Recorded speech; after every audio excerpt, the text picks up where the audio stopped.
해주실 김용희 선생님은 한양대 물리학과를 졸업하셨고요.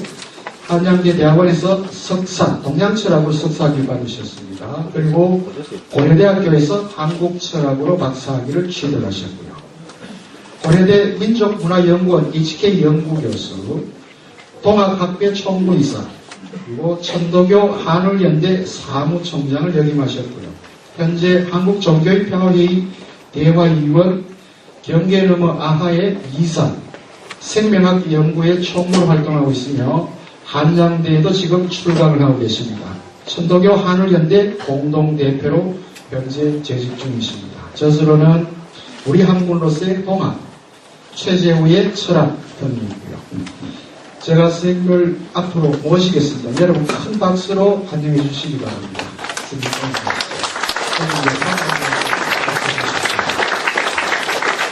예, 거기 서주시면 우리 시민 여러분, 우리 강좌 선생님께 인사드리겠습니다. 차렷 경례.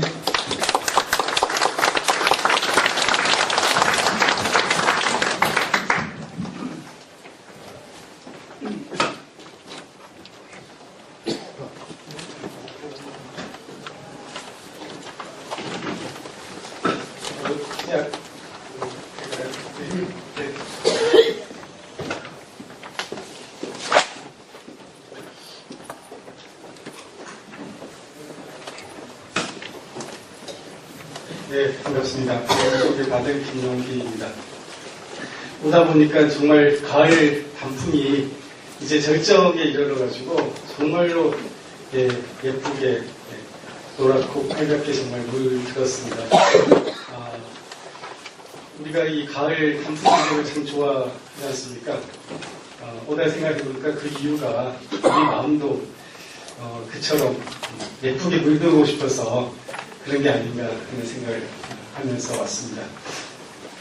오늘 이 대구에 내려오면서 이 대구는 한때 국제보상운동의 또 이 출발점이기도 했고 또 2.28 학생 을거운동을 또 중심적 역할을 했던 곳이기도 하고 역사적으로 보면 굉장히 또 중요한 인물들이 많이 태어나서 이 대한민국을 이끌어온 그런 정말 명랑의 중심일 뿐만 아니라 또 대한민국의 중심적인 역할을 하고 있는 도장이라고 생각을 합니다.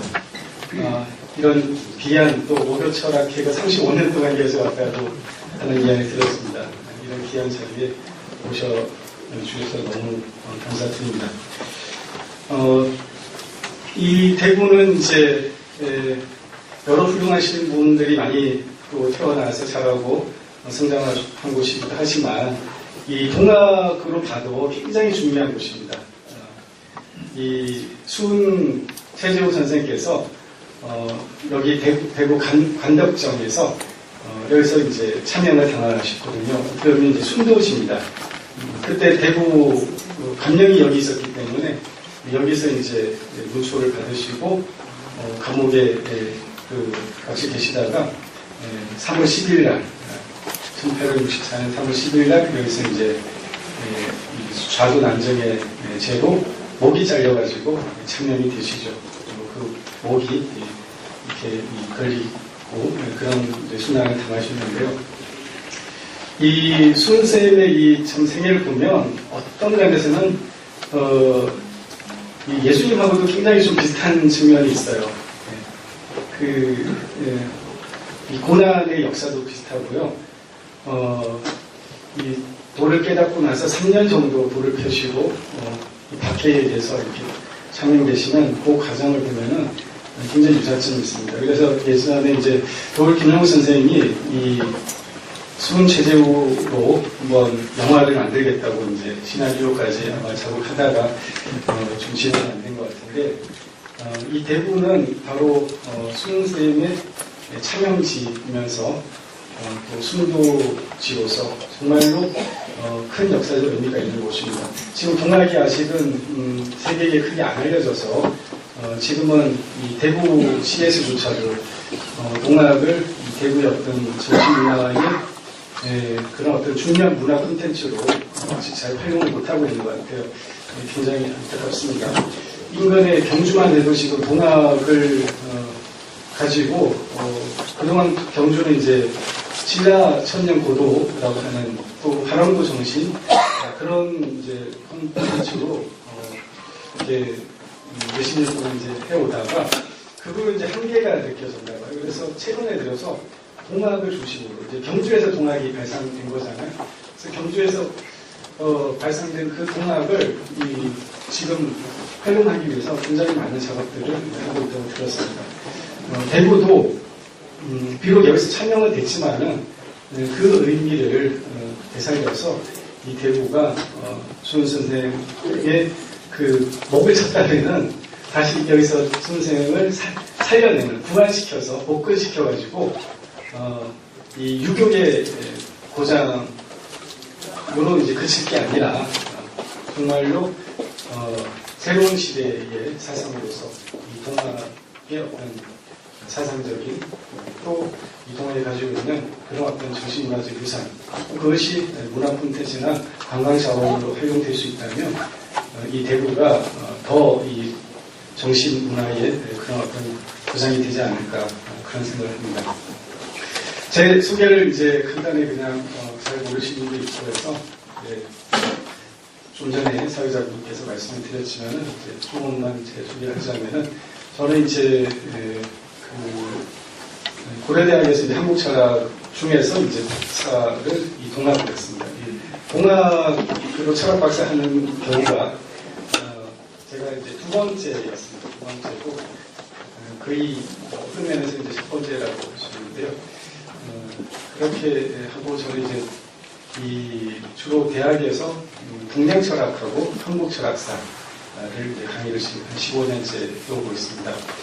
그리고 한 5년 전부터 이제 천도교 한국연대라고 하는 환경단체, 생명평화 영성을 이제 키워드로 하는 환경단체이자 생명운동의 그런 단체를 만들어서 최근에 너무 이제 생명이 좀 경시되고 또 사람을 먼저 존중하지 않는 그런 이제 이 사회에 대해서 그런 사람을 먼저 존중하는 왜냐하면 동학의 사상이 좀 전에 사회자분께서도 말씀하시던데 사람은 하늘로 존중하는 그런 세상입니다.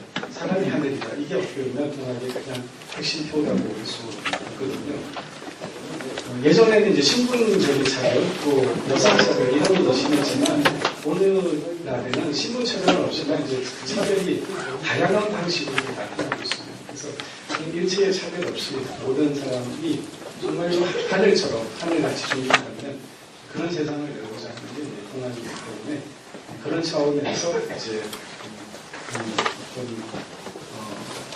근본적인 생명운동, 환경운동 이제 하고 있습니다. 그 중에 이제 작년에 그 한국연대에서 만든 사업 중에 하나가 방정환 어린이집, 방정환 이제 한글 어린이집이라고 해가지고 방정환 선생의 그 사상을 이어받아서 좀 새롭게 어린이 운동, 교육 운동을 하자고 해가지고 작년 9월달에 경주 그 수훈 선생님이 독도하신 그 자리, 그 마을에 어린이집을 처음으로 개원을 했습니다. 그동안 이제 물론 뭐 교육 운동을 하시는 분들도 많이 있고 합니다만 대부분 우리나라의 이 교육은 서구 교육을 가지고 와서 대안을 모색하는 분들조차도 뭐 간디라든지 슈타이너라든지 몬테소리라든지 이런 외국의 그런 교육 사상가들의 이론을 가지고 이제 대안 교육을 하시는 분들이 많이 있습니다. 그것도 저는 좋다고 봅니다만은 우리 안에도 그 못지않은 게 있고 정말 어린이를 하늘처럼 그렇게 존중하면서 어린이가 가지고 있는 타고난 그 소질과 재능과 그런 능력을 잘 이렇게 깨워주는 그래서 이렇게 주입으로 가르치는 게 아니라 그 아이가 처음부터 완전한 자기의 어떤 씨앗을 가지고 태어났다. 자기가 성장할 수 있는 모든 정보와 소질을 그 씨앗 안에 가지고 태어나듯이 아이도 그렇다. 부족한 존재로 보지 말고 완전한 존재로 보고 지금 뭐 두세 살이라고 못 알아듣는다고 보일 것이 아니라 그 안에 있는 하늘은 다 알아들으신다라고 그렇게 이제 존중하는 교육입니다. 그런 방식으로 뭐 아이를 때리고 이런 말 상상할 수 없는 거죠. 그런 이제 새로운 어린이 교육을 이제 작년부터 경주에서 이제 시작을 하고 있습니다. 그런 강정환 선생님의 이제 교육 이념은 사실은 이제 그 연원을 따지고 보면은 동학의 2세 해월 제시영 선생의 사상에서 사실은 연원을 하고 있는 겁니다. 그러니까 강정환 선생의 교육 사상은 사실은 동학 사상입니다. 동학의 교육 사상으로 그렇게 볼 수 있습니다. 네, 그런 걸 좀 하고 있고, 이제 저는 작년 12월부터 이제 생명학 연구회라고 하는 연구회를 만들었어요. 뭐, 저 혼자 만든 건 아니고, 이제 몇몇 분들이 한국에서 이제 생태운동, 생협운동, 한선임 같은 그런 생협운동 하시는 분들, 또, 원주에서 그런 또 생명운동 하시는 이런 분들이 다 모여가지고, 생명학 연구회라고 하는 걸 만들었습니다. 그래서 지금 우리 한국 사회는 이제 모든 영역에서 좀 반생명적인 그런 문화가 굉장히 좀 지배적이라고 봅니다. 그게 이제 의료에서 가장 좀 많이 드러나고 있고, 사람을 이렇게 온전한 인격체로 대접하기보다는 하나의 기계처럼 이렇게 생각을 하고 굉장히 하나의 무신주의적인 그런 방식으로 대하고 있는 그런 의료, 또 보육이나 교육에서도 마찬가지고, 또 먹거리에서 또 그런 먹거리 갖고 장난치는 일이 굉장히 많지 않습니까? 그러니까 이런 어떤 굉장히 중요한 생명과 관련된 분야에서 이것이 그 사람을 존중하고 생명을 존중하는 게 아니고 하나의 돈벌이 수단으로 전락하면서 그런 생명 관련된 많은 분야가 오염되고 있는 이런 이제 현실을 직시합니다. 이런 것이 또 사실은 이제 먹거리가 오염되고 문화 자체가 이렇게 오로지 돈만을 추앙하는 이런 사회가 되다 보니까 그래서 제일 먼저 몸드는 것이 사실 아이들입니다. 아이들이 그래서 이 어떤 경쟁 위주의 오로지 경쟁만 생각하는 또 지식 위주의 그런 교육에 병들어 가지고 그래서 이제 학교 폭력이 일어나고 왕따가 일어나고 기가 센 애는 남을 때리는 것으로 글을 풀고 기가 약한 애는 자기를 괴롭히는 방식으로 해서 심지어는 이제 아파트에서 뛰어내는 일이 일어나는 것이 이게 사실 다 이게 맞물려 있습니다. 이게 단순히 교육 정책의 문제만이 아니고 전반적으로 생명을 경시하고 사람을 먼저 존중하지 않는 이런 어떤 무신주의의 그런 어떤 병폐라고 저는 보고 있습니다. 그래서 이제 이런 어떤 이 반생명적인 이런 어떤 문화를 전면적으로 한번 혁신을 해야 되겠다. 그래서 그런 이제 이 반생명적인 문화 또 그 베이스에는 사실은 이제 서양 학문의 또 어떤 문제도 있습니다. 서양 학문은 근대 이후로 데카르트 또 갈릴레오 이후로 마음과 이 육체, 영혼과 이 몸과 마음을 이렇게 둘로 나누고 정신과 무시를 둘로 나누고 이렇게 하면서 눈에 보이는 것만 이제 존재한다고 보고 보이지 않는 것을 이제 무시하고 외면하고 오로지 또 이성 중심의 감성과 영성을 외면해온 그런 오랜 이제 그게 어떤 장점도 있습니다만은 그것 때문에 또 생긴 많은 병폐들이 있죠. 그래서 그러다 보니까 이제 기계론적인 사고가 이제 지배하면서 사람의 몸도 하나의 기계처럼 다루게 되는 이제 이런 또 변태가 있다고 봅니다. 그래서 오늘날의 그 반생명적인 문제의 그 근원에는 사실 두 가지 원인, 서양 학문의 어떤 그 문제와 또 모든 것이 돈벌이 수단으로 변질된 이 두 가지 문제가 사실 이제 복합적으로 나타나는 그런 문제라고 봅니다. 그래서 저는 이제 생명학 연구회라고 하는 이 단체를 통해서 이제 그런 어떤 서양에서 생명을 바라봤던 또 서양에서 자연과 세계, 인간을 바라봤던 그런 어떤 패러다임을 한번 좀 근본적으로 반성하고 전환을 해보자 라는 그런 차원에서 이제 그런 그동안 운동했던 분들 또 학계에서 과학에서 생명을 또 연구하는 분들 철학에서 생명을 연구하는 분 여러 그 학문 분야에서 생명과 관련된 그런 관심을 가지신 분들이 이제 모였습니다. 그래서 이론과 실천이 겸비된 그런 연구회를 통해서 좀 그런 어떤 생명 운동 또 생명 문화의 하나의 약간 이론도 만들고 또 그것을 사회적으로 확산하는 이제 그런 운동을 작년 12월부터 시작하고 있습니다. 그리고 이제 제가 올해 들어서 또 관여하고 있는 거는 3.1운동이 이제 100주년이 얼마 안 남았습니다. 그래서 3.1운동 100주년을 이제 기념하기 위한 그 추진위원회가 이제 구성이 됐는데 이제 19년이니까 이제 한 3년 반 정도, 3년 반도 안 남았죠. 이제 벌써 11월이니까 3년 정도 남았습니다. 그래서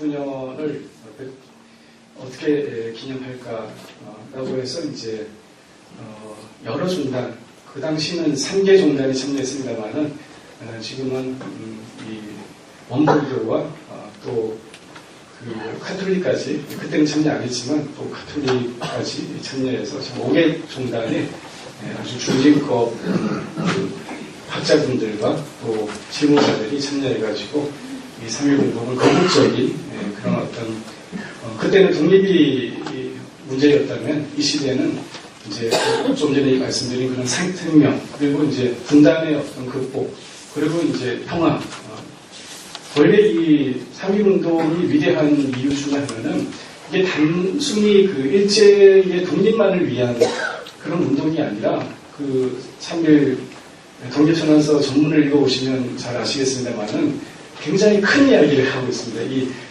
이 목표가 세계 평화입니다.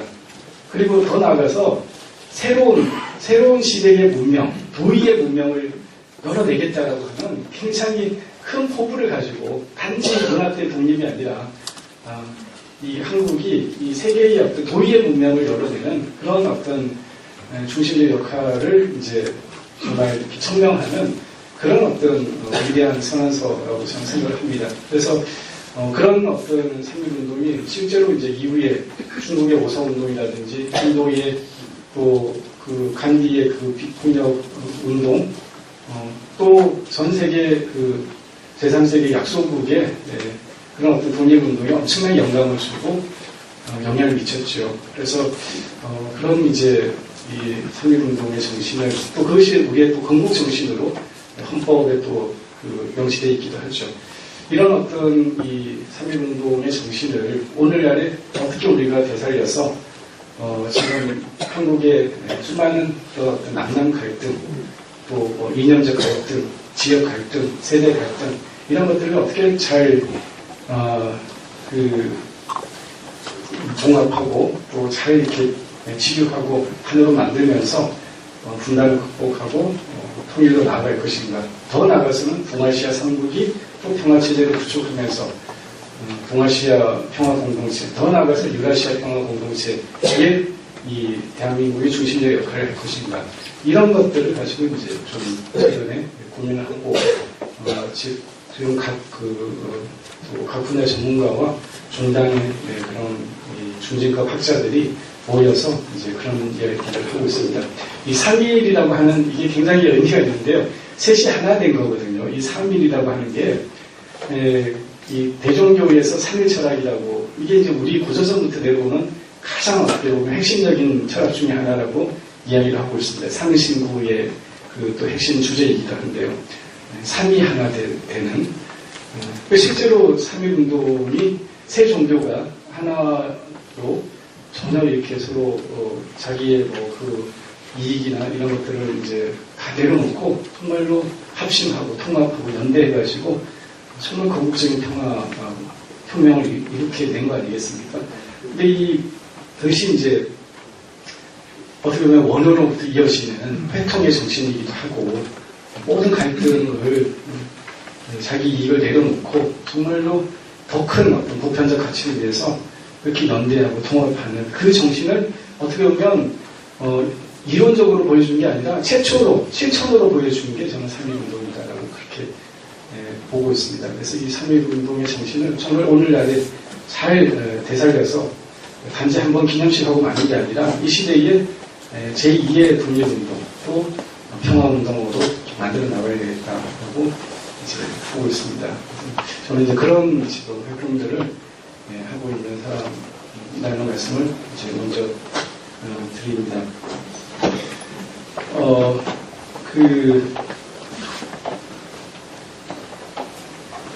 아마 이제 한국 고대 사상부터 쭉 공부를 해오신 걸로 알고 있습니다. 저도 이제 대학에서 한국 철학사를 강의를 지금 뭐 벌써 한 10년 가까이 강의를 하고 있습니다. 그래서 그러니까 주제들이 다 이제 제가 한 주씩 이렇게 강의를 하는 내용인데요. 근데 이제 저도 제 주 전공이 동학이다 보니까 이제 동학은 한 2주에 걸쳐서 이제 강의를 하고 합니다. 근데 많은 분들이 학생들도 그렇지만 이 동학의 진정한 의미, 그리고 사상사적 의미, 또 한국 철학사 속에서의 그 의미를 잘 이제 모르십니다. 그래서 그렇기 때문에 아직도 우리 한국의 어떤 주요 사상가 또 지식인을 이렇게 할 때 유학자 중심으로 좀 그렇게 이제 하기도 합니다. 근데 최근에 이제 여러 출판사에서 한국의 위대한 사상가 10인을 선정하기도 하고 또 그런 방식으로 12명을 선정하기도 하고 이제 이런 게 많은데 거의 요즘은 빠지지 않고 한국을 빛내는 위대한 사상가 10인에 수은 최재우가 들어갑니다. 심지어는 한국에서 딱 3사람만 꼽아라. 5천년 역사에서 가장 위대한 인물 한국에서 3사람만 꼽아라 라고 할 때 이제 사상으로 한정시켜서만 이야기해도 불교의 대표 원효, 유학 전체 대표 태계, 그 다음에 수은을 꼽습니다. 그러니까 한국 5천년 역사 전체를 통틀어도 수은이 3번째 안에, 저는 제 생각으로는 1등이라고 생각합니다만은 그냥 보통 학자들도 3번째 정도는 된다고 보는 거죠. 그리고 10명 안에는 반드시 들어가야 된다고 보는 게 이제 오늘날의 많은 지금 사상가들의 생각이라고 볼 수 있습니다.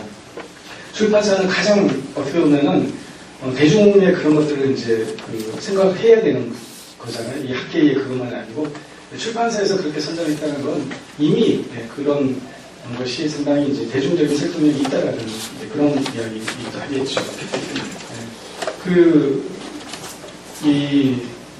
철학자 윤노빈 같은 분은 이 동학 사상의 세계사적 의미라고 하는 이제 글을 80년대에 쓰면서 이 동학혁명이라고 하는 것은 미레토스의 혁명, 그러니까 그리스 철학의 어떤 그거죠.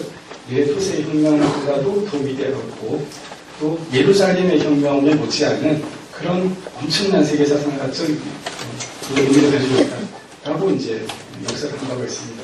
또 세계적인 종교학자, 캐나다에서 35년 동안 세계 종교를 강의한 오강남 교수님 같은 분도 한국은 세계의 모든 보편 종교 사상의 그 보편적 가치의 총결집이다.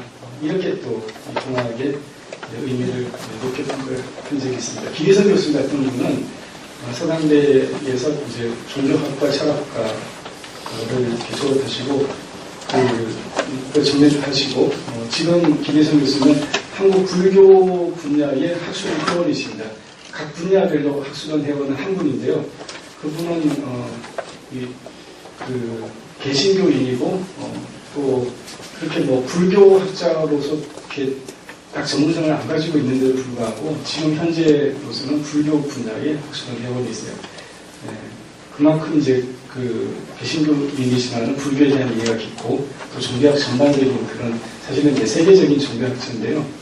김희선 교수님이 이제 작년에 제가 만나서 이제 이야기를 나눈 가운데 지금 유럽은 가장 인기 있는 철학이 불교라고 그럽니다. 불교. 지금 동양에 대한 관심이 굉장히 뜨거운데 불교가 가장 이제 인기 있는데 당신 생각으로는 한 20년 후에는 그 불교의 자리를 동학이 대체할 거다. 그런 이제 말씀을 하십니다. 물론 지금 이제 거론한 이 분들의 견해가 다 대표를 할 수 없습니다만은 적어도 세계적인 안목을 하신 분들이 하는 이야기이기 때문에 상당한 저는 설득력을 갖고 있다고 봅니다. 이제 이 그래서 앞으로 저는 동학이 한동안 이제 그 한국 철학사에서도 실학을 띄운 때가 있었어요. 그게 이제 50년대 이후로 한 80년대, 90년대까지만 해도 실학을 엄청 띄웠습니다. 그래서 다산정약훈 선생을 비롯해서 박지훈, 박재가, 홍대용 이런 이제 실학자들 또 최한기 선생, 기하의 최한기 선생 이런 분들을 이제 다 아우러서 이제 실학자라고 해가지고 굉장히 이제 실학을 조명을 많이 했습니다. 근데 이제 이런 어떤 특정 학문의 조명은 사실은 시대적 흐름하고 다 연결이 됩니다. 그건 이제 근대성, 한국의 근대화의 과정에서 그것의 어떤 이론적 베이스를 제공해 줄 수 있는 학문을 이제 같이 이렇게 좀 조명하기 마련입니다. 그런 과정에서 한국의 근대화 과정에서 이 실학이라고 하는 것이 이제 의미가 있었기 때문에 그렇게 많이 조명을 하고 이제 각광을 받았는데 지금은 이제 근대를 넘어서는 시대거든요. 탈근대 시대거든요. 그러면은 이제 실학 갖고 안 되는 거예요. 그렇다고 다시 뭐 옛날 유학을 가지고 오늘날에 무슨 아까 그런 생명 문제도 해결하겠습니까? 저는 개인적으로 유학을 굉장히 또 훌륭한 사상이라고 생각합니다만은 저도 학생들한테 맨날 유학이 그렇게 남존여빈다 하고 그렇게 지역할 저기 그런 어떤 이 뭡니까 뭐 지역이나 혈연 이런 걸 강조하는 그런 낡은 사상이 아니다.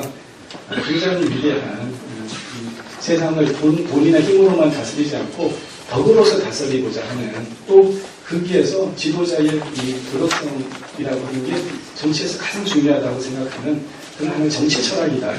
저는 그런 것들을 이제 많이 강조를 합니다만은 그럼에도 불구하고 이제 유학은 어쨌든 신분제라고 하는 그 한계를 극복을 못하고 있거든요. 그런 점에서 그 지향하는 도덕 정치의 그 이상을 추구하는 또 민본을 추구하는 그거는 저는 굉장히 지금도 오늘날에도 의미가 있다고 봅니다. 하지만 그걸 가지고 오늘날의 어떤 문제를 해결하는 데는 저는 많은 한계가 있다고 신학 역시도 그런 유학의 어떤 성리학의 너무 이제 담론 중심, 이론 중심의 어떤 그런 어떤 것을 좀 개혁하려고 했던 것이지 유학의 전반적인 어떤 한계를 극복하지 못하고 있다고 봅니다. 그런 점에서 이 동아리 가지고 있는 그 어떤 가치, 이 어떤 탈근대적 가치는 정말로 무한하다고 볼 수가 있습니다.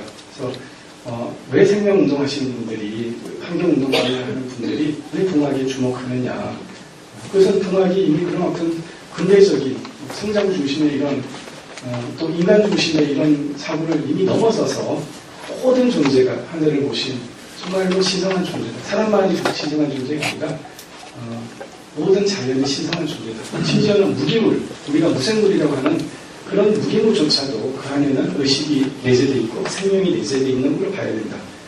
하늘이 신성한 그 하늘이 그 안에 내재되어 있다.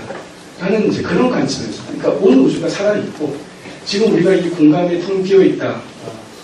여기는 그냥 아무것도 없다라고 이렇게 보통 봅니다만 또는 그냥 공기라고 하는 걸 하나의 그냥 그런 무기물로만 봅니다만은 그런 게 아니다.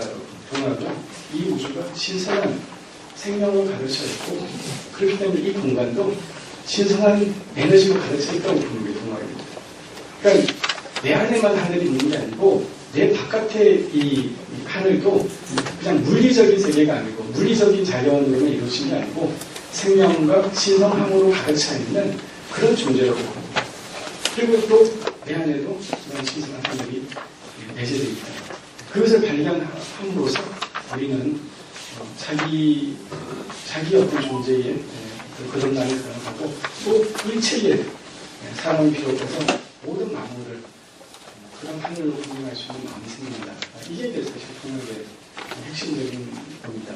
그러니까 이런 사유는 아까 잠시 말씀드린 데카르트 이후의 그 서양의 근대 사상과는 이제 완전히 다른 패러다임을 갖고 있습니다. 그래서 그런 근대를 넘어설 수 있는 그런 이제 새로운 인식, 새로운 세계관을 가지고 있다는 측면에서 동학이 가지고 있는 사상사적인 의미가 있다고 하겠습니다. 근데 저는 이제 이 수능생이 그런 이제 사상가적 의미를 이제 이야기하는 가운데서 제가 10년 전에 이제 우리 학문으로서 동학이라는 책을 썼는데요. 그때 이 우리 학문이라고 하는 거는 저는 이제 이 동학을 우리 학문이라고 부르는데요. 그게 무슨 말이냐면은 보통 동학 그러면은 이제 서학에 대립해서 나왔다라고 그렇게 봅니다. 지금 고등학교 책에도 그렇게 돼 있어요. 서학에 대립해서 나온 그런 이제 학문이다. 그러니까 이 동을 서에 대한 동어로만 보는 거거든요. 근데 저는 그게 아니다라고 이제 봅니다. 왜냐하면 옛날부터 우리나라를 삼국시대도 그렇고 뭐 신라도 그렇고 고려도 그렇고 조선도 우리나라를 뭐라고 부릅니까? 동국이라고 부르거든요. 동국. 국호를 바로 쓰는 것에 대해서 좀 터부가 있기 때문에 우리나라 사람은 이름을 바로부터 부르지도 않잖아요. 그래서 그것 때문에 조금 이제 은유적으로 동국이라고 합니다. 해동국이라고도 하죠. 우리나라 역사를 뭐라고 부릅니까? 동사라고 하거든요. 고려사, 조선사 이런 말 잘 안 씁니다. 동사라고 하죠. 고려 때도 동사라고 합니다. 조선에서도 조선사라는 말 없지는 않습니다만은 조선사라는 용어가 들어간 책보다 동사라는 용어가 들어간 책이 훨씬 많습니다. 90% 이상입니다. 뭐 유명한 안정복의 동사 강목을 비롯해서 뭐 동국여지승남이라든지 뭐 동사 편남인가 뭐 이런 그 여러 책들이 다 동사라는 용어로서 이렇게 됩니다. 또 중국의 의학하고 다른 우리나라의 의학이라는 의미에서 뭐라고 그랬습니까? 허준 선생이 동이라고 한 거거든요. 그럼 여기서 동이 뭡니까? 서에 대한 동인가요? 그냥 우리나라를 지칭하는 거거든요. 동국을 지칭하는 거거든요. 이 해가 뜨는 동쪽의 나라. 그래서 동국입니다. 그러면 동학이 뭡니까? 서학에 대한 동인가요? 그럼 동국의 학이라는 뜻입니다. 동국의 학. 조선이었기 때문에 조선의 학인 거죠. 그러면 이건 서학에 대해서 대립한 게 아니고요. 어떤 의미에서는 유학에 대해서 일어난 거예요. 왜요? 유학이 당시 주류였잖아요. 서학은 아직 비주류거든요. 아직도 그때 탄압받는 시절이거든요. 그 비주류에 대해서 일어날 리가 뭐 있습니까? 주류에 대해서 일어나죠. 유학이 그 당시 제대로 역할을 못하니까 유학 자체가 틀렸다는 게 아니라 유학의 인의 예지가 제대로 실현이 안 되고 있다. 너무 공소해졌다. 그러니까 그리고 그건 어쨌든 중국에서 나와서 중국 백성들 당시 충주정복 시대의 어려움을 극복하기 위한 또 나름대로 시대의 절박한 문제에 대한 응답으로 나왔다면 그럼 우리 백성들에게 지금 이 시대에 맞는 우리의 어떤 학문을 우리의 어떤 삶의 길을 내놔야 되는 거 아니냐. 그래서 나온 게 사실 동학이라는 겁니다. 그래서 동학은 물론 서학에 대해서 동학이라고 하는 게 100% 틀렸다는 의미는 아닙니다. 그런 의미도 조금은 있겠죠. 하지만은 더 큰 의미에서는 저는 중국의 유학과 다른 당시 지배적 이데올로기로서의 유학과 다른 그런 우리 백성을 위한 우리의 삶의 길을 내놓은 것이 동학이다. 그래서 동학은 동국의 학이고 우리 학문이라는 의미로 이제 저는 10년 전에 그 책을 썼습니다.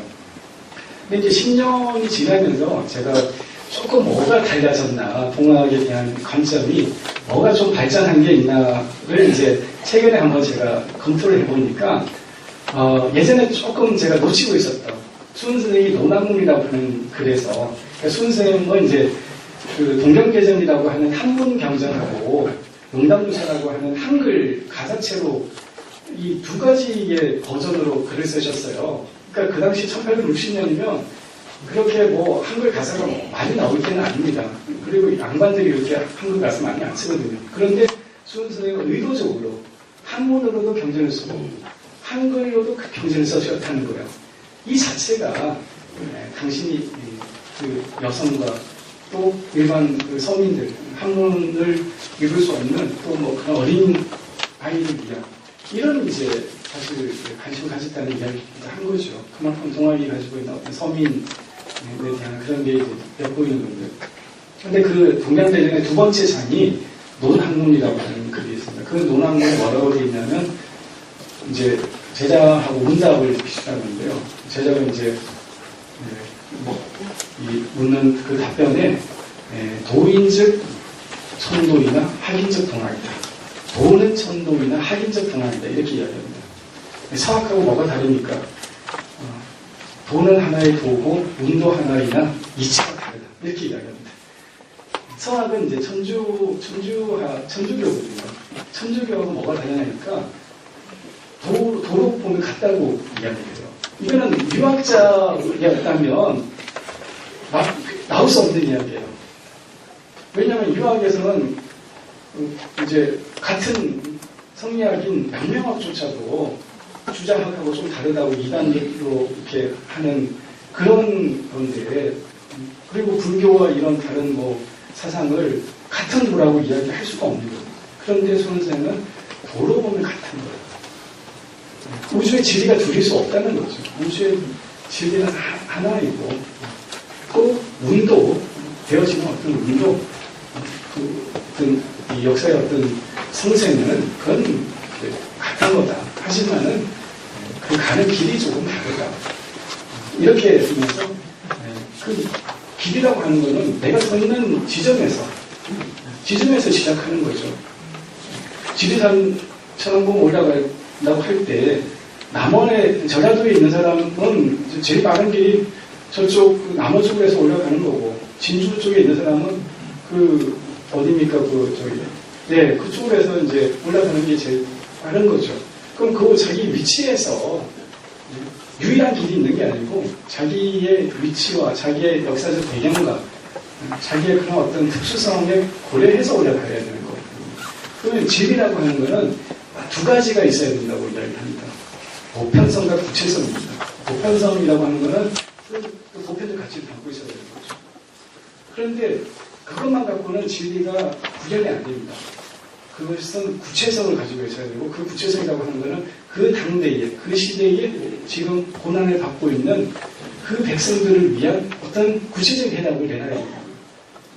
그런 점에서, 그런 구체성이라는 점에서는 선생님은 동학이라고 말을 했고, 또 이게 그 보편적인 진리를 담고 있다는 측면에서 천도라는 표현을 했다고 합니다. 그래서 도인적 천도고 학인적 동학이다.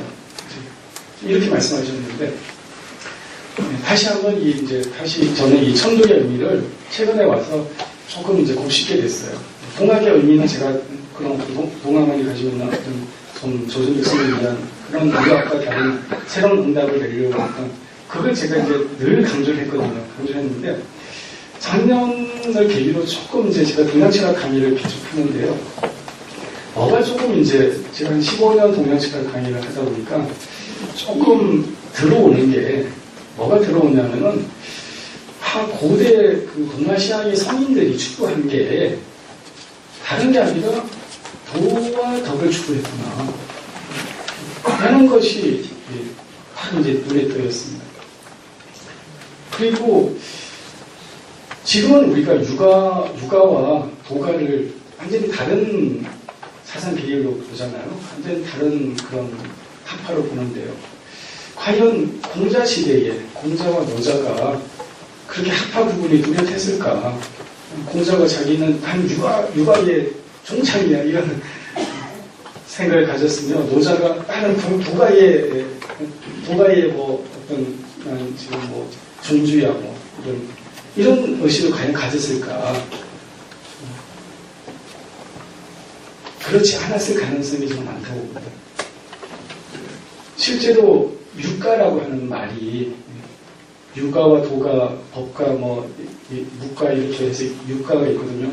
그 육가라고 하는 말이 제일 먼저 쓰여지는 것은 사마천의 아버지인 사마담에 의해서 채축했습니다. 물론 육아라는 말은요, 맹작중 오면은 육아라는 말을 써요. 자기 스스로를 지칭하면서 육아라는 말을 쓰고 묵가라는 말을 씁니다. 하지만 공자시대쯤에서는요, 육아라고 하는 말이 그렇게 많이 안 써요. 도가라고 하는, 심지어는 도가라는 용어로 유학을 지칭합니다. 왜냐하면 도를 추구하는 집단이거든요. 그러니까 공자도 추구한 게 뭘 추구했냐면은 도와 덕을 추구하는 분이에요. 노자가 뭘 추구했냐면 도와 덕을 추구한 사람입니다. 그래서 노자의 그 책 제목을 뭐라고 그럽니까? 도덕경이라고 하죠. 노자 책 제목이 도덕경입니다. 이 도덕이라고 하는 말을 오늘날의 의미로 윤리, 에틱으로 보시면 안 돼요. 우리는 지금 도덕이라고 그러면 어떤 윤리적인 것으로 생각하잖아요. 옛날 경전에서 도덕이라는 단어가 나오면 이거는 도덕을 읽으시면 안 돼요. 도와 덕으로 읽으셔야 됩니다. 천냥지 차이가 나요. 천도와 천덕입니다. 도라고 하는 건 뭡니까? 하늘의 운행 원리예요. 우주의 운행 원리고 만물이 생성되는 그 원리가 도입니다. 선인은 그 천도를 깨달아서 어떻게 합니까? 그 자기 인격 속에서 그것을 구현하고 또 자기 삶 속에서 또 사회 속에서 그 도를 구현하려고 해요. 그 구현하는 것을 덕이라고 합니다. 원래 덕의 의미는 힘이라는 의미를 갖고 있어요. 또 얻을 득자와 통한다고 봅니다. 도를 체득한 사람이 가지고 있는 카리스마적인 힘을 덕이라고 해요. 그 힘을 가지고 자기 인격을 변화시키고 주변을 변화시키고 더 나아가서는 사회와 나라를 변화시키는 게 덕입니다. 그 덕이 있는 사람이 천자가 되는 거거든요. 그게 이제 천명사는 아닙니까? 그러니까 공자도 원래는 다른 게 아니라 그 천도를 깨달아서 이 세상을 정말로 그 천도에 합당하게끔 이끌고자 했던 거예요. 그래서 늘 덕을 이야기합니다. 덕 있는 사람이 왕이 되야 됩니다. 또 왕이 되는 사람은 정말로 인정을 가지고 덕치해야 됩니다. 그러려면 늘 덕을 수여해야 됩니다. 이게 뭐 어떻게 보면 논어의 핵심 아니겠습니까?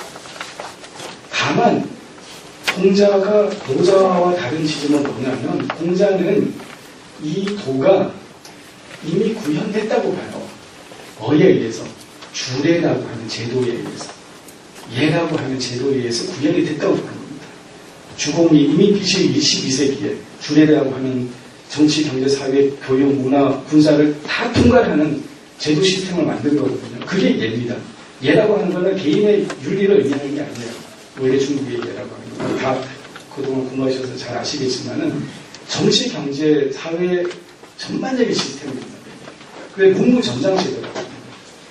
그 예에 의해서 이미 천도가 구현됐다고 보거든요, 공자는. 그래서 더 이상 천도를 한 사람 한 사람이 일일이 쫓아다니면서 천도를 깨달아야 될 이유가 없다고 봅니다. 그 이미 제도화, 제도화되어 있는 이 주례가 잘 작동되게끔 하면 됩니다. 근데 지금 춘추 전국 시대는 그 주례가 이미 무너졌으니, 주례가 붕괴됐으니, 이 붕괴된 주례를 다시 회복하는, 어떻게 보면 한평생 공자가 하고자 했던 것은 그 주례의 회복입니다. 제국을 찾아다니면서 늘 설득하는 게 주례로 돌아가는 겁니다. 극히 동례의 그 예는 그냥 예가 아니고 주례의 예입니다. 주례로 회복해야 된다는 이야기예요. 그냥 일반 예가 아니고요. 근데 그러면 그게 공자입니다. 똑같이 천도를 깨달아서 이 세상에 덕을 펴려고 하는 그건 같은 거예요. 다만 이제 노자는 공자와 뭐가 다르냐? 주례가 천도를 잘 구현한 게 아니다라고 보는 거예요. 인의 예지로 대표되는 그 예가 천도를 100% 잘 구현한 게 아니다고 보는 거예요. 그러면 어떻게 노자는 한 사람 한 사람이 자기 안에서 그 도라고 하는 거는 말로 표현될 수도 없고 언어로 표현될 수도 없는 거기 때문에 그거는 오로지 직관에 의해서 어떤 그런 그 인식의 어떤 그걸 넘어서서 지성을 넘어서서 있는 거기 때문에 그 자기 안에서 정말로 체험하고 체득해서 쉽게 말하면 깨달아서 그래서 그것을 자기 안에서 구현하고 또 기회가 된다면 사회적으로 구현하는 그 덕을 실현하는 그걸 다시 해야 돼요. 원천에서 제로부터 해가지고 이미 제도화된 그 인의 예지를 따르는 거는 이건 이제 아니라고. 그게 노자입니다. 하지만은 근원에서는 같다는 거예요. 다 도와 덕을 추구하는 분야. 그러니까 그게 꼭 공자와 노자뿐만 아니라 적어도 이렇게 한 나라 이전, 진나라가 통일하기 전 선진시대 또 그 이전의 고대 성인들과 성현들은 다 도와 덕을 추구하는 분야. 그 천도라고 하는 것이 바로 우주의 운행 원리고 만물이 생성되는 원리고 또 또 생명이 탄생하는 원리죠.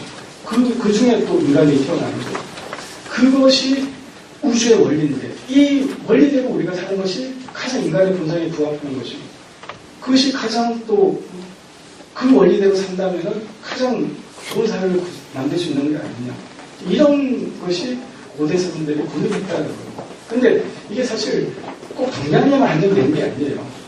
서양에서도 역시 그리스에서 그런 걸 고민합니다. 적어도 근대, 서양도 근대 이전에는요, 비슷하게 우리 동양인들이 고민하는 것과 비슷하게 다 행복뿐만 아니라 덕을 추구하고 또 이 자연을 지능하는 걸로 봅니다. 그리스 신화를 한 번쯤 다 읽어보셨겠죠. 그 그리스 신화에서 나오듯이 그렇게 자연을 기계적으로 안 봅니다. 그 자연 속에 다 어떤 우주의 신성이 다 깃들어 있다고 보지 않습니까?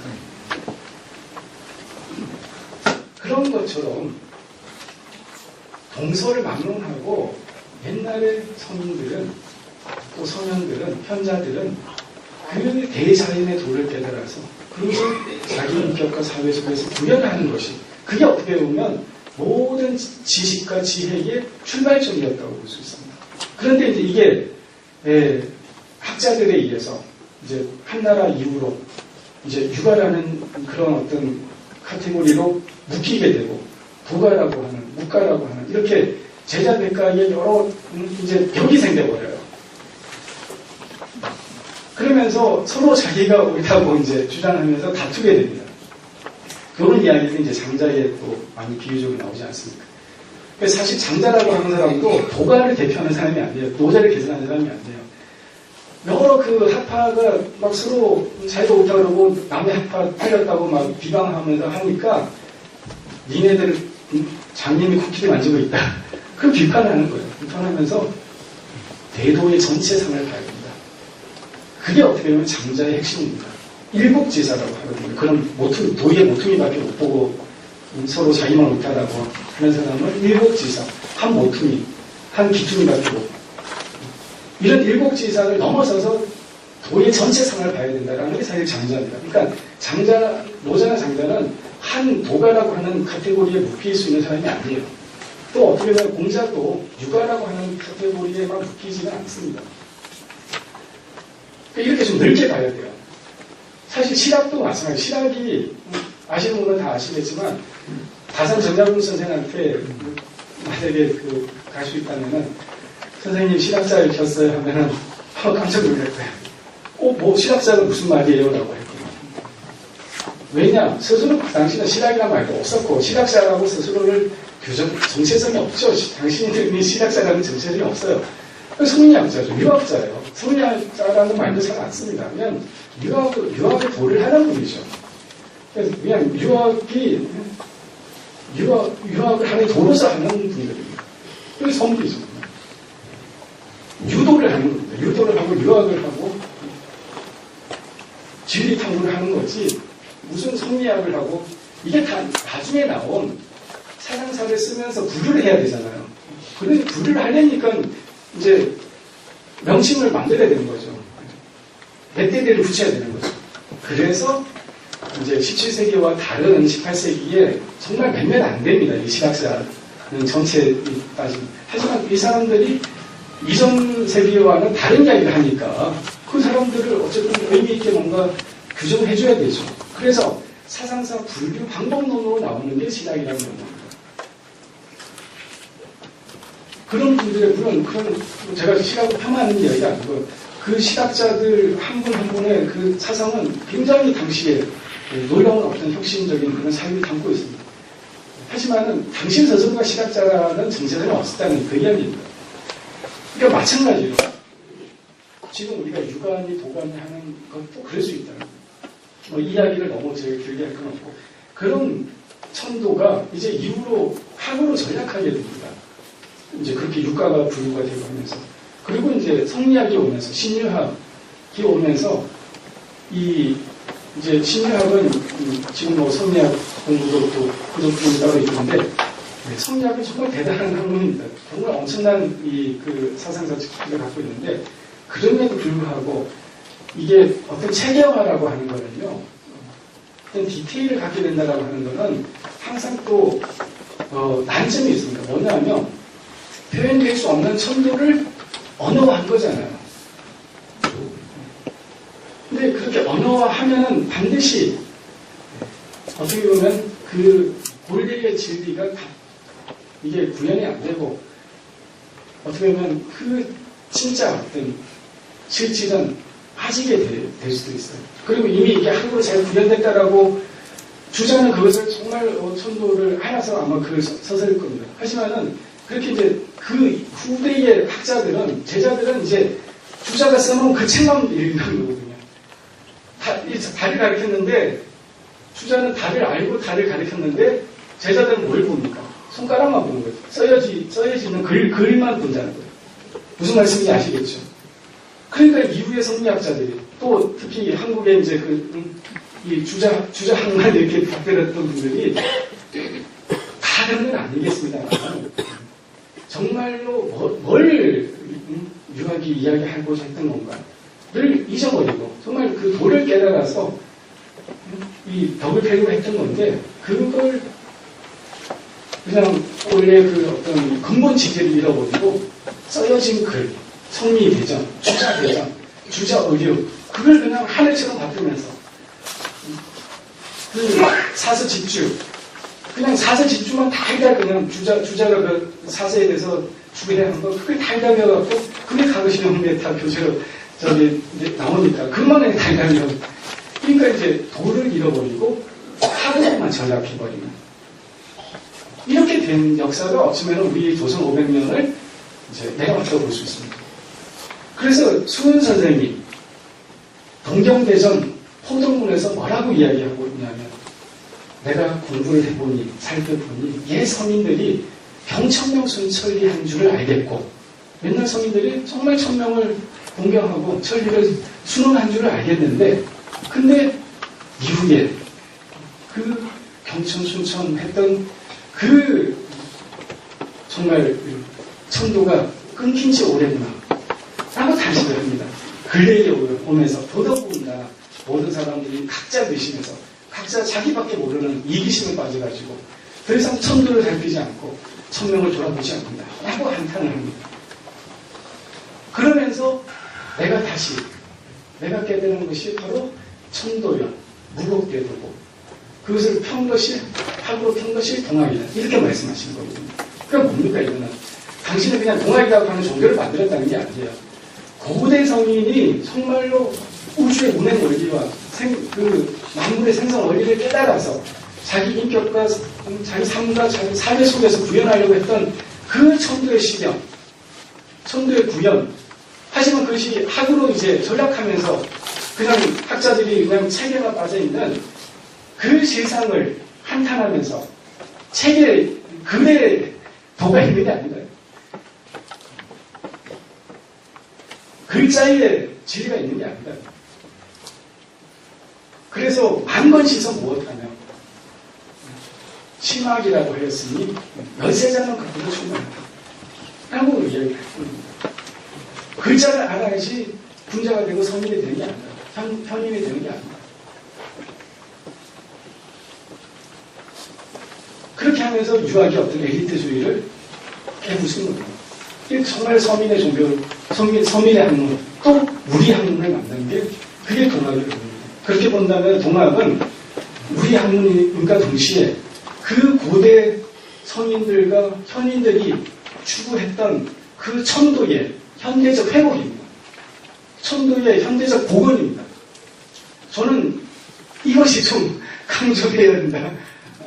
이게 제가 지금 15년 동양철학 강의를 하면서 최근에 와서 비로소 좀 눈이 트이면서 그러면서 다시 또 동학이 보아지는 게 이 동학이라고 하는 게 순순히 깨달은 게 진짜 무국대도구나. 무국대도라고 하는 건 천도의 이제 다른 형용사예요. 이게 극이 없다라는 거는 감이 없는 어떤 한계가 없는 말 그대로 이 도는 유일하고 정말로 크다고밖에 말 못하는 하나의 궁극적 진리를 내가 깨달았다. 이게 그에 대한 하나의 정말 감정의 표현입니다. 무겁대도를 내가 깨달았다고 합니다. 그것이 당신만이 특별히 다른 걸 깨달았다는 게 아니고 정말 고대 서민들이 공자와 노자 이런 분들이 깨달았던 그 대도를, 그 천도를 내가 다시 깨달았구나. 그래서 나의 마음과 옛 서민의 마음이 하나로 꿰뚫어졌구나. 그것에 정말 감격한 겁니다. 그런데 이제 그것을 그래도 이제 시대가 바뀌었으니까 또 이 조선 땅에서 새롭게 새로운 버전으로 만들어낸 게 동학이다 이겁니다. 여기서 저는 이제 동학의 사상사적 의미, 동학의 그 철학사적 의미를 찾아야 된다. 이렇게 좀 강조하고 싶습니다.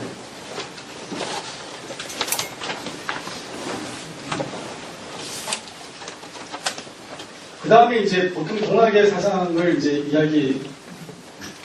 하는 자리에서 흔히 듣게 되는 게 이제 동학 사상을 이제 인내천이라고 많이 이제 이야기를 합니다. 동학하면 그냥 인내천. 이렇게 이제 되는데, 이제 틀린 건 아닙니다. 동학은 정말 핵심이 사람이 하늘이다라고 하는 그런 표현으로 이제 얼마든지 요약될 수 있다고 보는데, 이제 조금 이제 엄밀하게 따져보면, 이 인내천이라는 말은 이제 해골 선생님도 쓰이긴 했지만 사실 본격적으로 이렇게 쓰이게 되는 거는 의암 손병희 선생이 이제 3대로 이어받으면서 1905년 이제 동학을 천도교로 이제 그 이름을 바꾸면서 이제 대고천이라는 표현을 씁니다. 세상에 이제 드러내게 되거든요.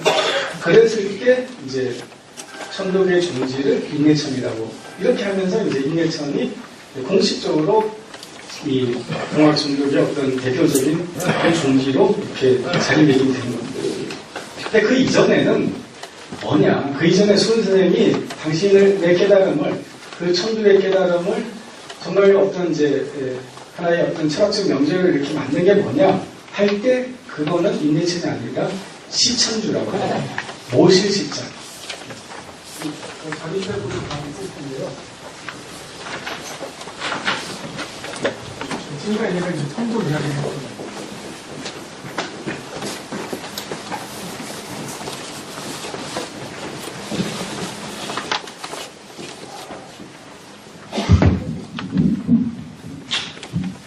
예, 시천주입니다. 모실식자입니다.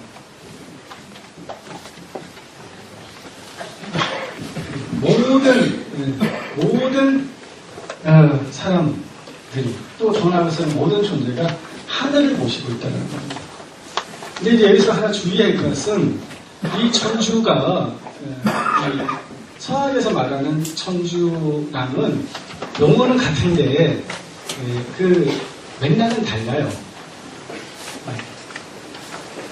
옛날 고대 중국에서부터 그냥 천이라는 말로 이 여러 가지를 다 지칭을 합니다. 원래 천이라고 하는 말은 그 자체에 상제라는 의미도 있고요. 상제천이라고 해서 상제의 의미도 있고요.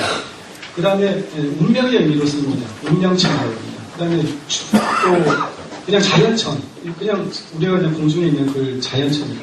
또 의리천이라고 해서 우리가 도덕을 지켜내야 되는 그 어떤 근거로서 이야기할 때 또 도덕천이라고 합니다. 의리천이라고 하고 나중에 이게 이제 성대에 가서 중요한 더 의미로 하는 거죠. 이런 식으로 여러 이제 또 그 외에도 이제 이 천은 여러 가지 의미를 가지고 있습니다. 그러니까 꼭 이제 하늘님 한다고 해서 서양처럼 초자연적인 그런 창조주 절대자를 의미하는 게 아니에요. 그러니까 그런 천에 대한 고대의 동아시아의 그런 서민들이 불려왔던 또는 뭐 서민들도 썼죠. 그냥 하늘님 하는 거죠. 우리 옛날 민족들은 그냥 하늘님 했던 거잖아요. 그러면서 또 이 추수감사 천재를 지내고 했던 거 아니겠습니까? 그 하늘님이에요. 그러니까 이건 님은 이 님주자입니다. 님주자. 그러니까 그냥 천 해도 되는데 하늘 해도 되는데 존칭을 해서 님 붙이는 거죠. 선생 해도 되지만 선생님 이렇게 존칭을 해서 그런 겁니다. 그러니까 그런 어떤 서학의 천주를 모셔야 된다는 의미가 아니고 동아시아에서 이야기했던 그 하늘, 그 천을 존칭해서 천주라고 한 것이고 그 천주를 모든 존재가 모시고 있다. 그러니까 모든 존재가 하늘을 모시고 있다라고 하는 그게 이제 수은 선생님의 깨달음의 가장 핵심적인 겁니다. 물론 이제 수은 선생은 당신이 깨달은 그 천도를 무의이화라는 표현으로 쓰기도 합니다. 이 우주라고 하는 것은 그 어떤 그런 절대적 존재가 있어가지고 모든 뭐 인간의 그런 어떤 운명을 다 일일이 막 이렇게 하고 간섭하고 또 역사의 어떤 흐름을 일일이 막 이렇게 하는 그런 게 아니라 인간이든 역사든 우주든 스스로 그러한 법칙에 의해서 이 우주가 작동되게끔 그게 어떤 인위적 존재가 개입을 할 수 없게끔 돼 있다는 거예요. 그까지는 사실은 아까 노자의 그 무의자일하고 비슷한 생각이죠. 그런데 이제 노자랑 뭐가 다르냐면은 수은 선생은 그럼에도 불구하고 기독교나 다른 저쪽의 종교에서 이야기하듯이 신이라고 하는 존재가 있다라는 거예요. 신이라고 불림하는 존재가 있다라는 거예요. 그 존재가 반드시 그렇게 어떤 절대적 존재를 규정할 필요는 없지만 하지만 이 우주에는 더 높은 차원의 어떤 우주 의식을 가진 또는 우주 정신이라고 할지 세계분이라고 할지 뭐라고 불러도 좋습니다만은 그런 어떤 존재가 있다라고 하죠. 근데 그 존재가 우주를 넘어서서 초자연적으로 이렇게 역사에 개입하는 인위적이고 막 그런 존재가 아니고 이 우주 속에 내재해 있으면서 그 오히려 어떤 그 우주의 본질을 이루고 오히려 그 안에 있으면서 그 어떤 존재의 본질이라고 할까요? 존재를 근거 짓는 그런 어떤 최종적 근거로서 궁극적 실제로서 존재한다고 보는 겁니다. 여기서 이제 기독교의 그런 어떤 신관도 있으면서 그래서 그것을 이제 천주교에서는 하느님이라고 해서 하나의 신앙의 대상으로도 이제 삼거든요. 하지만은 그 존재가 인간의 일리대만 그런 기도에 응답하고 역사에 관여하는 게 아니고 우리와의 자연의 운행의 원리에 따라서 이 우주는 돼 있다. 하지만 그 원리에서 정말로 어떤 내용을 또 어떤 그 존재게끔 하는 그런 어떤 그 궁극적 원리가 되는 것. 마치 세계분과 같고 우주 정신과 같은 우주 의식과 같은 그것이 바로 이 신이다. 이렇게 보는 거죠. 그렇기 때문에 그 신은 우리의 생명을 낳아놓고 그 우리 생명 속에 내재되어 있는 내 안에 있는 궁극적인 혼인 겁니다. 그것을 수은 선생은 내유신앙이라고 표현합니다. 그러니까 내 안에 우주적 영이 모든 만물을 만들어 놓고 또 인간을 만들어 놓고 인간 속에 내재해 있다라고 보는 겁니다. 이게 이제 그래서 수은 선생님은 이 십자를 세 개로 풀어요. 이 십자라고 하는 의미는 하나는 내유신령이다.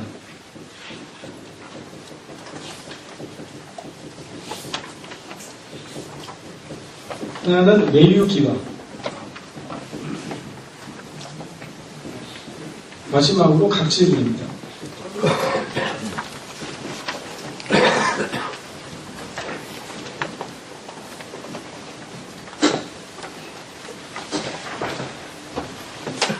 세 가지로 풉니다.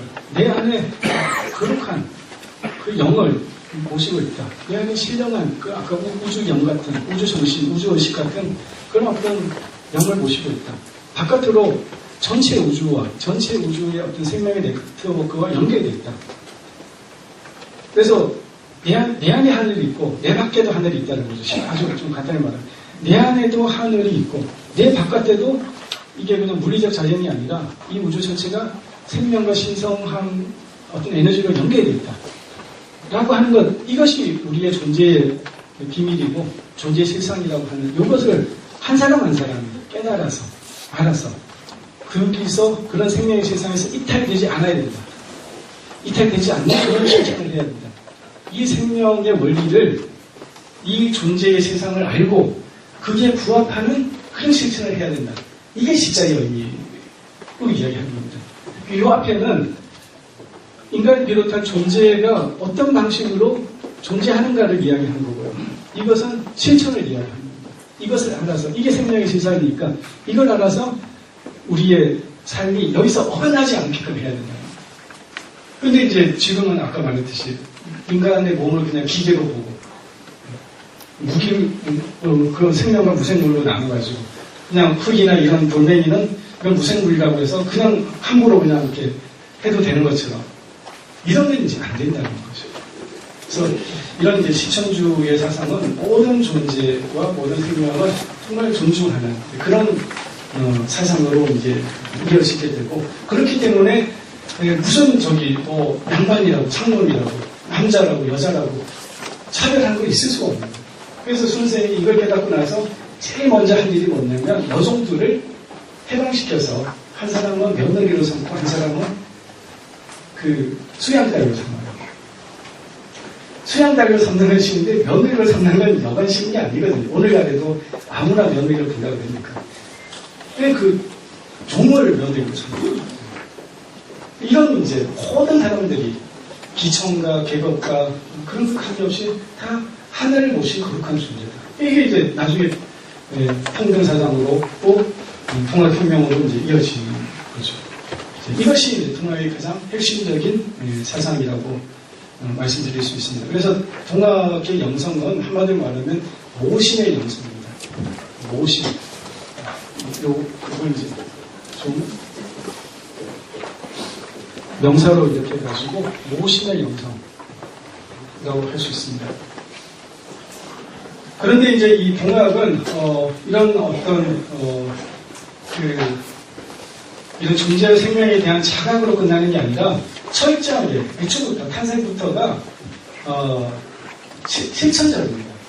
왜 그런가 하면 동학 수훈스님의 이 동학의 구도 동기를 잘 이제 보면은 특히 포덕문 맨 처음 동경에서 맨 첫 장이 포덕이거든요. 포덕문이거든요. 독을 패는 겁니다. 그러니까 아까 이제 그 동경에서 제일 첫 장의 이름을 포덕문이라고 한 이유도 아까 제가 그 말씀드린 천도를 깨달아서 독을 펴는 거 이게 고대 선인들이 했다는 거라고 제가 말씀드렸잖아요. 그러니까 그게 포덕문이 동경제는 제일 첫 글이 포덕문입니다. 여기서 맨 마지막 구절에 뭘 이야기하고 있냐면 모국 안민의 계책을 어디서 찾을 것인가 그 이야기입니다. 그게 뭐냐면 동학을 당신이 왜 그동안 왜 구도를 하고 왜 그렇게 고민을 하고 그렇게 또 심연을 전국을 떠돌아다니고 왜 그랬냐. 고국안민하기 위해서 그랬다. 고국안민은 뭡니까? 기울어서 가는 나라를 바로 잡고 무너져 가는 그 나라를 바로 잡는 게 보입니다. 보호할 보자가 아니고요. 보는 보국의 보는 이게 보호할 보자는 이게 아니고요. 도울 보자입니다. 도울 보자. 이 돕다라는 의미와 바로잡다라는 의미가 갖고 있어요. 그러니까 나라를 그냥 보호하는 게 아니고 이미 조선 정부가 기울어 가니까 그 기울어가는 그 나라를 바로 잡고 기둥을 바로 세우고 이런 의미. 그리고 백성들을 편안하게. 이거 하자고 원래 나온 종교가 학문이 동학이기 때문에 애초부터 굉장히 적극적인 사회적 실천에 대한 그게 있는 거예요. 운동형 성격이 있는 거예요. 근데 이게 막 사회주의처럼 무슨 계급 투쟁을 통해서 타도하자 이런 게 아니고 그게 아니고 살림의 운동입니다. 동학은 철저하게 내 안에 있는 그 하늘을 발견하고 또 내가 내 주변에 있는 모든 존재가 신성하다라고 하는 그 자각을 통해서 누구도 차별받아서는 안 된다. 또 모든 존재가 무기물조차도 그 안에는 생명이 있고 신성함이 있는 존재다. 그것을 온전히 살려내야 된다고 하는 그 살림의 운동. 이게 이제 동학의 가장 핵심이라고 볼 수 있습니다. 영성으로 따지자면 모심의 영성이고 운동으로 따지자면 살림의 운동입니다. 요즘 말로 하면 생명운동입니다. 그래서 이제 그것이 역사적으로 펼쳐 나왔던 게 동학농민혁명이고 또 그것이 또 나중에는 그 일제강점기 속에서는 3.1 운동으로 나타났고 어떤 분은 운동이란 말로 쓰면 안 된다. 혁명이라고 해야 되는데, 3일 혁명이라고 해요. 근데 어쨌든 간에 그게 3일 운동으로 펼쳐졌고, 또 20년대는 신문화운동이라고 하는 개벽 잡지를 통해서 정말로 어떤 의식의 각성, 또 어떤 그런 영적 혁명, 이런 것들을 추구했다. 그래서 사실 1910년에가 이제 개벽지를 내면서 그런 신문화운동을 했기 때문에 자로부터도 얘네들 무슨 영적 혁명이 내려갖고 비판받고, 우파 쪽한테도 또 비판받고, 이랬던 게 이제 20년대 신문화운동입니다. 늘 동학은 근본을 추구하기 때문에 어떤 이념, 지형하고는 거리가 멉니다. 자와 우를 넘어서고자 하는, 어떻게 보면 천도의 회복 운동이기 때문에 그런 점에서 신문화운동을 했지만은 이제 그것도 이제 자제되고, 또 해방 공간에서는 좌우 합작 운동을 비롯한 남북 통일 운동을 합니다. 하다가 엄청난, 지금 제가 자세히 다 말씀 못 드리지만 엄청난 또 희생이 17,000명 정도 희생이 됩니다. 동학은 정말로 이 역사에서 동학혁명 때 30만 명이 희생됐다고 보거든요. 지금 적게 봐도 한 15만 명 정도가 죽임을 당한 걸 봅니다. 또 값진 개화운동 제가 잠시 빠뜨렸습니다. 거기서 몇만 명이 또 희생되거든요. 일종의 이제 개화운동인데요. 3.1운동 때 또 7,000명이 또 죽고 또 수많은 사람이 부상당하죠. 통일운동하다가 또 2만 명 가까이가 또 희생이 됩니다. 어마어마한 숫자가 직접적으로 또 간접적으로 희생이 됩니다.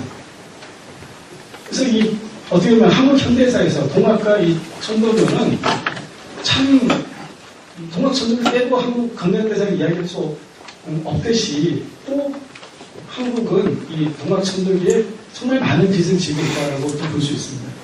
이런 동학 천도교를 대구가, 이 동학의 역사를 가지고 있는 대구가 왜 좀 잘 활용을 못하고, 지금 관덕정의 수은 선생님이 돌아가신 그 자리에 표지석 하나가 없어요, 지금.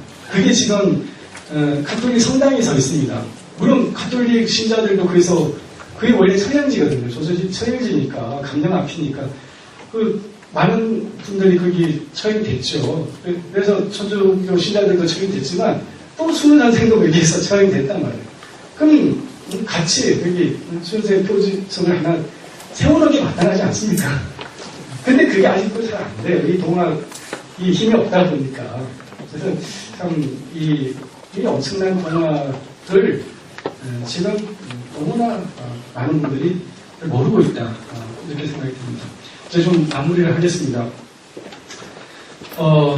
이 수은 선생은 이 당시의 시대를 다시 개벽의 시대라고 그렇게 말씀하셨습니다. 새롭게 한번 열리는, 이 개도 열릴 개자고 벽도 열릴 벽자입니다. 새롭게 한번 열리는, 천지가 처음 개벽할 때와 같이 한번 완전히 그냥 하늘이 무너지고 땅이 솟는 그런, 천지가 완전히 진짜 한번 이렇게 뒤엎어지는 개벽. 이게 한번 일어날 때가 이제 얼마 안 남았다.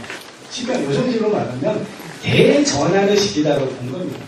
근데 이런 전환은 이제 문명적 전환은 1, 20년에 일어나는 게 아니거든요. 몇백 년에 걸쳐서 일어나거든요. 그러니까 이제 그때 잠깐 이렇게 하고 마는 게 아니고 그때부터 시작이라는 이야기예요. 150년 전부터 이제 개벽이 시작됐다. 이제 더 이상 서양의 근대 문명은 안 된다. 저는 지금 우리 시대가 그런 다시개벽의 대전환의 시기라고 봅니다. 어떻게 보면 서양의 그 물질 문명과 우리 동양의 그 정신 문명, 청도를 대표되는 이 정신 문명이 이제 다시 만나서 통합되는 문명. 이제는 문명이 서로 갔으니까 다시 동으로 온다, 이게 아니고, 동으로 갔다 서로 갔다가 아니고, 동에서 피어서 한동안 서에서 지금 이제 물질 문명이 고도로 일어났지 않습니까? 그 물질 문명 자체가 틀린 게 아니고, 그러면 이제는 뭘 해야 되냐? 물질 문명에 너무 폐해가 심하니까 그거 말고 다시 정신으로 가자. 그게 아니고, 물질을 물질대로 포용하면서 그 거기서 빠뜨린 정신, 거기서 빠뜨린 영성, 이것을 회복해가지고 동성과 통합되고 또 이성과 감성과 영성이 통합되는 진성미가 통합되는 그런 시대를 열자. 그렇게 가야 되는 것이 다시 이제 문명이 다시 통하시러 오고 있다. 저는 이제 그렇게만 봐서는 또 좀 너무 좁게 보는 게 아니냐라고 생각을 합니다.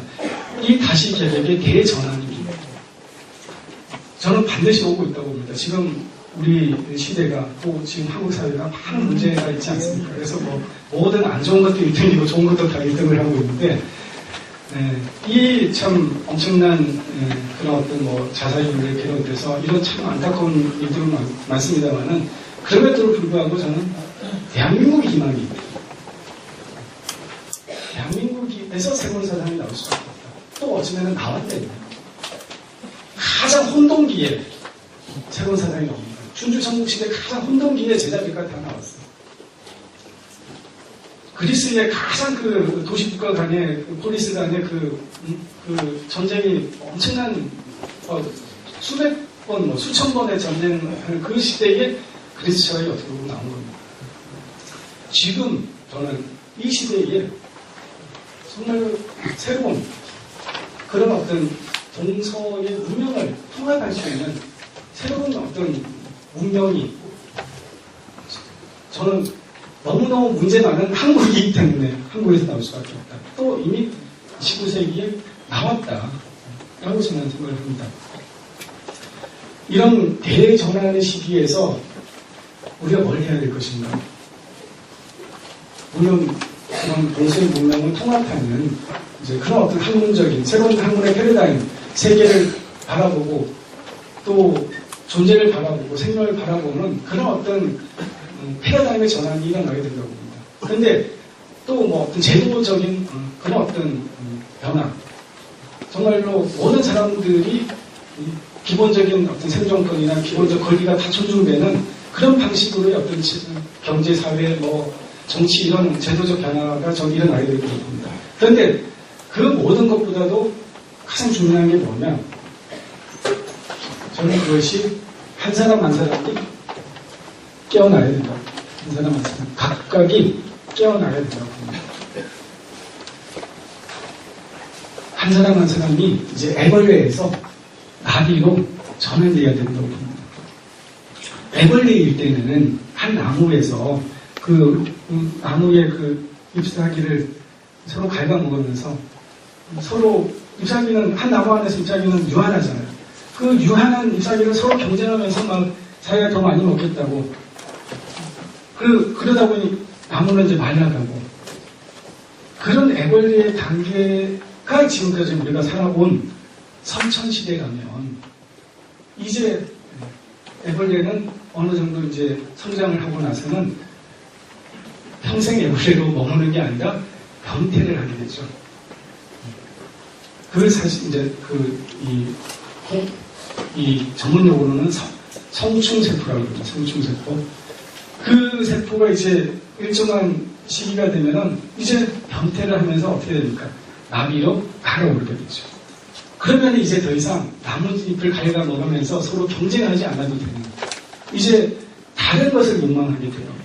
이제 물질을 욕망하는 게 아니고 나비는 이제 훨훨 날면서 향기로운 꽃을 찾아다니면서 맛있는 꿀을 먹어요.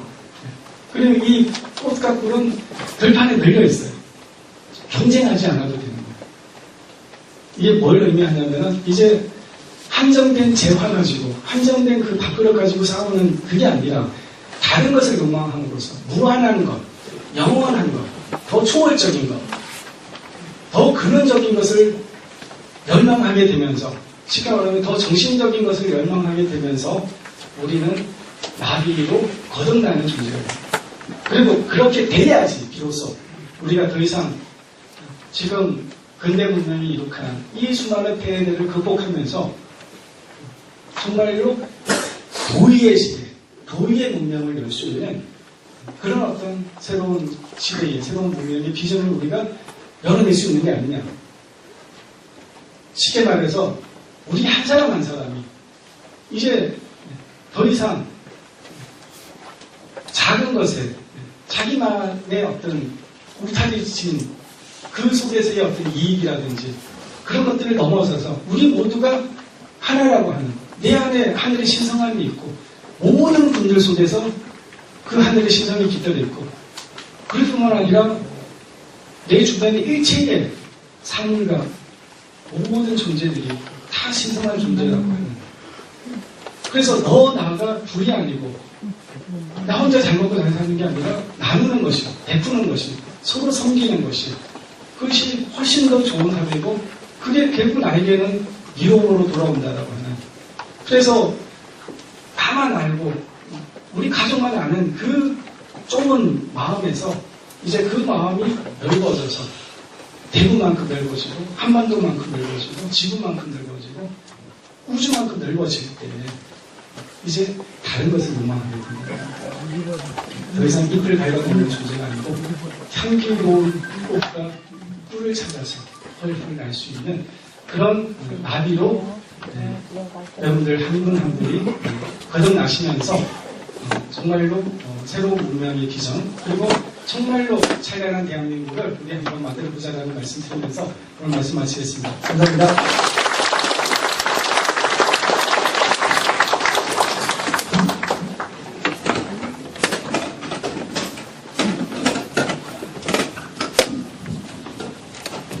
예, 우리 방금 선생님 말씀하신 것처럼 각지를 열파하는 게 시민 여러분이잖아요. 그죠? 10분 정도 휴식을 취하고요. 3시 20분에 이 자리에서 토론 이어가도록 하겠습니다.